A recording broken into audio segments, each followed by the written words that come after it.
ನಮಸ್ಕಾರ ರೀ ಗೆಳೆಯರೇ, ಎಲ್ಲರೂ ಆರಾಮಿದ್ದೀರಿ ಅಂತ ಅನ್ಕೊಂಡಿನಿ. ಈ ಸುಡು ಸುಡು ಬಿಸಿಲಾಗ ಮೈ ಎಲ್ಲ ಉರ್ದಂಗೆ ಅನಿಸ್ತೈತಿ. ಅದಕ್ಕೆ ಇವತ್ತು ನಮ್ಮ ಅಡುಗೆ ಮನೆಯಾಗ ಅತಿ ಸುಲಭವಾಗಿ ಮಾಡುವಂತಹ 4 ಮಸ್ತ್ ಜ್ಯೂಸ್ ರೆಸಿಪಿಯನ್ನು ತಂದೀನಿ. ಬರ್ರಿ, ಹಾಗಾದರೆ ತಡ ಮಾಡೋದು ಬೇಡ, ಶುರು ಮಾಡೋಣ.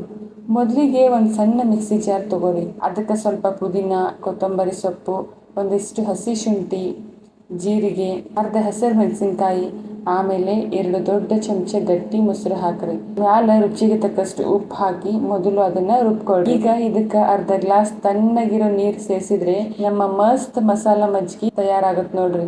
ಈಗ ಕಬ್ಬು ಇಲ್ದಿದ್ರು ಕಬ್ಬಿನ ಹಾಲು ಮಾಡೋದು ಹೆಂಗಂತ ತೋರಿಸ್ತೀನಿ ಬರ್ರಿ. ಒಂದು ದೊಡ್ಡ ಜ್ಯೂಸರ್ ಜಾರ್ ತಗೋರಿ. ಅದಕ್ಕೆ 4-5 ಪುದೀನ ಎಲೆಗಳು, 2 ಪೀಸ್ ಹಸಿ ಶುಂಠಿ, ಅರ್ಧ ನಿಂಬೆ ಹಣ್ಣಿನ ರಸ ಹಿಂಡ್ರಿ. ಆಮೇಲೆ ಸಿಹಿಗೆ ತಕ್ಕಂತೆ 2-3 ಚಮಚ ಬೆಲ್ಲ ಮತ್ತ ರುಚಿಗೆ ತಕ್ಕಷ್ಟು ಉಪ್ಪು ಹಾಕಿ. ಈಗ ಇದ್ರೊಳಗ ಅರ್ಧ ಗ್ಲಾಸ್ ಫ್ರಿಡ್ಜ್ ಒಳಗಿನ ತಂಪು ನೀರು ಹಾಕಿ ಮಿಕ್ಸ್ ಮಾಡ್ರಿ. ನೋಡ್ರಿ, ಗಿರ್ನಿಯಾಗ ಸಿಗೋ ಕಬ್ಬಿನ ಹಾಲ್ನಂಗ ಇದು ಮಸ್ತ್ ಆಗ್ತೈತಿ. ಈಗ ಈ ಮಸಾಲ ಮಜ್ಜಿಗೆ ಮತ್ತು ಕಬ್ಬಿನ ಹಾಲನ್ನ ಗ್ಲಾಸ್ಗೆ ಸೇರಿಸಿ ಮ್ಯಾಲ 1-2 ಐಸ್ ಕ್ಯೂಬ್ ಹಾಕಿದ್ರೆ ಅಬ್ಬಬ್ಬಾ, ಬಿಸ್ಲಿಗೆ ಎಂತ ಆರಾಮ್ ಅನಿಸ್ತೈತಿ ಗೊತ್ತಾ. ಬೇಸಿಗೆ ಕಾಲ ಅಂದ್ರೆ ಕಲ್ಲಂಗಡಿ ಹಣ್ಣು ಇರ್ಲೇಬೇಕು ಅಲ್ವಾ.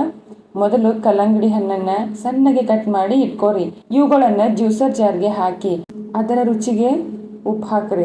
1-2 ಪುದೀನ ಎಲೆ ಮತ್ತೆ ಒಂದಿಷ್ಟು ನಿಂಬೆ ಹಣ್ಣಿನ ರಸ ಹಾಕಿ ಮಿಕ್ಸಿ ಮಾಡ್ರಿ. ಇದನ್ನ ಶೋಧಿಸ್ಕೊಂಡು ಒಂದು ಗ್ಲಾಸ್ಗೆ ಹಾಕ್ರಿ. ಮೇಲೆ 1-2 ಐಸ್ ಕ್ಯೂಬ್ ಹಾಕಿ ಕೊಡ್ರಿ. ಮಕ್ಕಳು ಬಹಳ ಇಷ್ಟಪಟ್ಟು ಕುಡಿತಾರ. ಕೊನೆಯದಾಗಿ ಎಲ್ಲರ ಫೇವ್ರೆಟ್ ಮಾವಿನ ಹಣ್ಣಿನ ಜ್ಯೂಸ್. ಚಂದಾಗಿ ಹಣ್ಣಾಗಿರೋ ಮಾವಿನ ಹಣ್ಣಿನ ಪಲ್ಪ್ ತಗೊಂಡು ಮಿಕ್ಸಿ ಜಾರ್ಗೆ ಹಾಕ್ರಿ. ಅದಕ್ಕೆ ಅರ್ಧ ಗ್ಲಾಸ್ ನೀರು ಹಾಕಿ ಒಂದ್ಸಲ ಗ್ರೈಂಡ್ ಮಾಡ್ರಿ.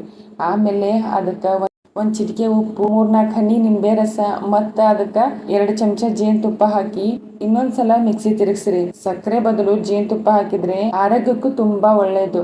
ಈಗ ಇದನ್ನ ಗ್ಲಾಸ್ಗೆ ಹಾಕಿದ್ರೆ ನಮ್ಮ ರುಚಿಯಾದ ಮಾವಿನ ಹಣ್ಣಿನ ಜ್ಯೂಸ್ ತಯಾರಾಗತ್ ನೋಡ್ರಿ. ನೋಡಿದ್ರಲ್ಲ ಎಷ್ಟು ಜಲ್ದಿ ನಮ್ಮ 4 ತರಹ ಜ್ಯೂಸ್ಗಳನ್ನ ತಯಾರಿಸ್ಬೋದಂತ.